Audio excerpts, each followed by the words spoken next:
자, 오늘은 이제 서아시아의 국민국가 건설운동 배워보겠습니다. 우리 국민국가라는 용어 계속 나오고 있는데, 국민국가, 바로 이제 왕이나 왕족의 어떤 소유물이었던 국가가, 이제는 국가의 주인이 국민이 되는 나라, 이런 나라를 국민국가라고 한다고 했죠. 자, 이런 국민국가 건설은 유럽에서 최초로 시작되었습니다. 자, 근데 이제 제국주의적 침략을 바탕으로 이제 아프리카나 아시아를 침략해 가니까 이 서아시아에 있는 나라들은 어, 지금은 이제 우리가 지금 배우는 단어는 서아시아지만 사실 서아시아뿐만 아니라 모든 나라들이 이 제국주의 침략에 대해서 저항하기도 하고 어, 그 유럽처럼 변해가려는 노력, 이걸 이제 근대화라고도 부르는데 이런 어떤 노력을 한다고 했죠. 그래서 우리가 서아시아 부분을 배우지만 이 서아시아의 대응 방식이 우리나라의 대응 방식 그리고 뭐 아프리카 다른 나라의 대응 방식 다 유사합니다. 그래서 이 서아시아의 대응 방식을 배우고 나면 어, 우리나라도 아마 이렇게 대응했겠구나 이런 짐작을 여러분이 할 수 있어야 되겠습니다. 우리나라 역사에 대해서는 이제 3학년 가서 배울 겁니다. 자, 일단 서아시아에 존재했던 나라 바로 오스만 제국입니다. 우리 오스만 제국, 이 서아시아 지역은 우리 이슬람이 이제 성립하고 나서 이제 이슬람이 이 지역의 어떤 주요 종교가 되는 거죠. 그래서 우리 여러 가지 왕조들을 배웠습니다. 뭐 우마이야 왕조라든지 뭐 아바스 왕조, 그다음에 뭐 셀주크 튀르크, 그다음에 뭐 오스만 제국 이렇게 우리가 지금 배우고 있고 오스만 제국이란 나라 음, 지금의 이제 우리가 튀르키예라고 많이 부르죠. 사실 전성기 때는 엄청난 영토를 자랑하던 나라입니다. 우리 예전에 뭐 배웠었냐면 이제 뭐 오스트리아의 빈을 포위 공격하다가 우리 그 빈을 포위 공격하다가 이제 후퇴하면서 이제 남겨놓은 커피를 남겨놓고 갔었다라든지 뭐 그 침략을 격퇴하고 나서 오스트리아 사람들이 이 이슬람을 격퇴했다는 것을 기념하기 위해서 뭐 크로와상 같은 빵을 만들어 먹었었다라는 거 이런 에피소드들 여러분 기억날지 모르겠네. 자, 어쨌든 전성기 때는 유럽을 벌벌 떨게 했던 나라입니다. 지중해도 거의 다 차지했었고, 이 크리스트교 세력들에게 이 굉장히 위협이 됐던 이슬람 국가가 이렇게 유럽으로 많이 쳐들어오고 영역을 확장하니까 굉장히 위협이 됐던 나라가 오스만 제국입니다. 근데 이제 점점 이제 세력이 약해가는 모습을 볼 수 있는데 일단 세력이 약해지는 이유는 이제 워낙 넓은 영토를 이제 지배하다 보니까 다른 어, 민족이 여러 개가 있었던 거죠. 근데 우리 예전에 오스만 제국 배울 때 그런 다른 어떤 민족들에게 자치권을 주기 위해서 만들었던 제도, 밀레트 제도라는 제도 이런 거 기억나는지 모르겠네. 그런 어떤 자치권을 보장해주는 어떤 정책을 펼쳤었죠. 근데 이제 이런 나라들이 이제 유럽에서 민족주의가 점점 퍼지면서 민족 단위로 국가를 건설하는 모습을 보고 이런 거 영향을 받습니다. 그래서 우리도 한번 독립을 해봐야겠다.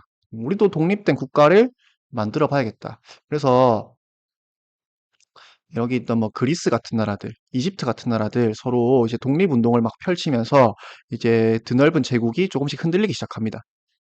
그 다음에 유럽 국가들도 이 드넓은 이제 유럽 국가들은 이제 이미 시민혁명이나 산업혁명을 통해서 정치적으로도 많이 발전했고 경제적으로도 많이 기술적으로도 많이 발전한 나라들이죠. 그래서 이제 한때 벌벌 떨던 유럽 국가들이 점점 이 오스만 제국 보다 더 강해지게 됩니다. 그래서 이런 두 가지 요인으로 점차 오스만 제국이 쇠퇴해 갑니다. 그러니까 얘네들도 야, 우리가 이렇게 계속 당할 게 아니라 우리도 쟤네들처럼 강해져야겠다라고 해서 유럽의 제도 개혁을 모방합니다. 자, 이 모방하는 개혁을 탄지마트라고 부릅니다. 그래서 의회 정치, 이제 술탄이 모든 것을 통제하고 권력을 장악하는 게 아니라 이제 국민의 대표를 뽑아서 걔네들의 대표들이 와서 정치를 이제 협의하는 이런 의회 같은 거. 사실 이런 것들은 술탄 입장에서는 굉장히 받아들이기 싫은 제도입니다.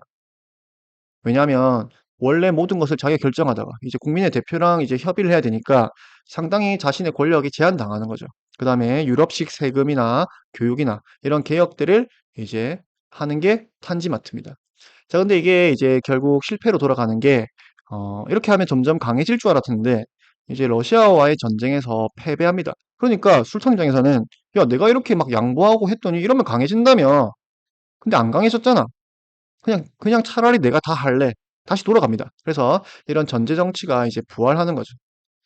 자, 근데 이제 이 지식인들 입장에서는 이런 술탄이 이런 개혁을 계속 추진해 주기를 원하는 거죠. 우리가 유럽처럼 강해지기 위해서 유럽에게 저렇게 계속 밀리고 있는데 유럽과 맞서 싸우고 예전처럼 유럽 국가들을 벌벌 떨게 만들려면 이런 개혁이 필요하다는 겁니다. 그래서 이 술탄이 이렇게 돌아가려고 하는데 이제 지식인들은 어, 그걸 이제 용인하지 않고 봉기를 일으킵니다. 이걸 이제 청년 튀르크당이라는 이 튀르키예라고 하죠, 지금은. 이 지식인 세력들이 다시 봉기를 일으켜서 이제 헌법을 다시 만들고, 의회를 다시 만들고, 이런 그러니까 여러분이 보기에는 굉장히 이제 왔다 갔다, 어, 얘네들을 따라 할까? 아니면 원래 우리대로 다시 돌아갈까? 아니야, 다시 쟤네들을 따라 해야겠다라는 이런 혼란스러움이 펼쳐지게 됩니다. 그래서 이런 거는 여러분, 서아시아뿐만 아니라 우리나라도 마찬가지입니다. 우리나라도 나중에 3학년 때 가서 배우겠지만, 쟤네들을 배우자는 사람들도 있고, 쟤네들을 배우면 안 된다. 쟤네들 오랑캐니까 끝까지 몰아내야 된다라는 사람들도 있고, 굉장히 갈팡질팡하는 모습을 볼 수 있습니다.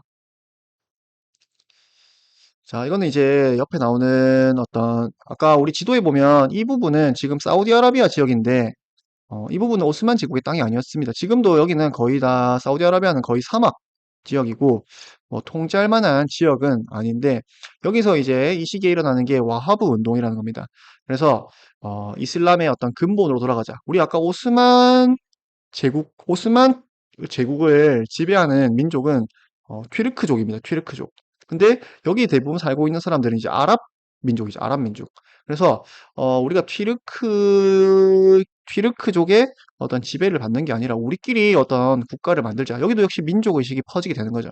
그래서 그런 걸 불러온 게 와하브 운동이라는 겁니다. 와하브는 이걸 운동을 처음에 이제 이끌었던 사람 이름이 와하브고요. 이슬람 근본주의. 이제 쿠란의 가르침을 따라야 된다라는 거. 그래서 지금도 여러분 사우디아라비아는 굉장히 이슬람 근본주의적인 태도를 보입니다. 이 사우디아라비아에서 여성이 이제 운전면허를 딸 수 있게 바뀐 게 얼마 안 됐습니다. 그러니까 그만큼 이 쿠란의 가르침을 끝까지 어떤 지키고 이제 어, 굉장히 글자 그대로 해석하는 이런 나라가 사우디아라비아고요. 어쨌든 이런 움직임이 퍼지면서 우리는 이제 아랍인이다. 얘네들로부터 지배를 받으면 안 된다. 그래서 오스만 제국의 저항을 시작하는 그래서 만들어진 나라가 사우디아라비아입니다. 그래서 우리가 뭐 사우디아라비아 역사를 왜 배워야 되느냐 뭐 그렇게 생각할 수도 있는데 이런 움직임 자체가 이제 우리나라에도 똑같이 이제 물론 그 운동이 일어나는 상황은 비슷하고 어떤 운동을 이끄는 사람이나 이런 운동의 이름은 다르겠지만 굉장히 유사한 그런 움직임이 나타납니다. 우리나라도 역시. 그다음 여기는 이제 이란인데 이란도 역시 원래는 왕이 다스리던 국가가 있었습니다. 왕조입니다. 왕조. 근데 이제 여기를 이제 러시아가 여러분 러시아 앞으로 이제 우리나라 역사 배울 때도 많이 나오는데 러시아는 항상 남쪽으로 내려오는 게 목표입니다. 왜냐하면 러시아는 겨울이 되면 바다가 다 얼어버려서 이제 바다를 사용하지를 못합니다. 그러니까 러시아는 항상 꿈이 뭐냐면 얼지 않는 바다에 항구를 가지는 게 꿈입니다. 그래서 러시아는 끝까지 내려오려고 하고 근데 그걸 막아 세우는 애들이 누구냐면 영국입니다. 항상. 영국은 전 세계에서 러시아가 내려오는 곳마다 찾아다니면서 러시아가 못 내려오게 막는 애들이 영국입니다. 그래서 이 이란에서 러시아랑 영국이 서로 싸웁니다. 자, 그래서 이런 이란 원래 있는 왕은 황당하겠죠. 음, 얘네들은 뭔데 우리 땅에 와서 이렇게 열심히 싸우고 있을까? 자, 그래서 이 영국에게 이 왕조 역시 마찬가지로 얘네들이 왜 이렇게 강해졌지? 얘네들처럼 따라가야겠다. 이제 여러 가지 개혁을 추진하는데 개혁을 추진하려면 항상 돈이 들죠. 그 돈이 드니까 이 돈을 어디서 마련해야 될까? 영국한테 담배 판매 권한을 주고 일정 금액을 받아서 이제 개혁을 추진하려고 합니다. 근데 이 이란인들 입장에서는 담배를 사면 이제 영국한테 돈이 가는 거죠. 그러면 사실 담배를 사는 게 나라 밖으로 돈을 내보내는 겁니다. 약간 매국적 행위가 되는 거죠. 그래서 이란인들이 왜 우리의 이런 담배 판매 수익이 다 영국으로 가느냐. 담배 안 산다. 이게 담배 불매 운동이고, 이렇게 우리가 약해지는 거 이제 못 참겠다. 이제 헌법을 세운다는 것 자체가 다 유럽처럼 따라가려는 겁니다. 입헌 혁명이라고 합니다. 입헌 혁명. 종이 쳐버렸네. 자, 그렇지만 이런 어떤 세력은 역시 보수 세력들. 아까 말했죠. 왕이나 귀족들은 이렇게 헌법을 만들고 국민의 대표인 의회를 설치하고 이런 걸 좋아하지 않는다고 했죠. 그래서 결국 이런 게 실패로 돌아가게 되었다라는 거. 자, 그래서 서아시아 여기까지입니다.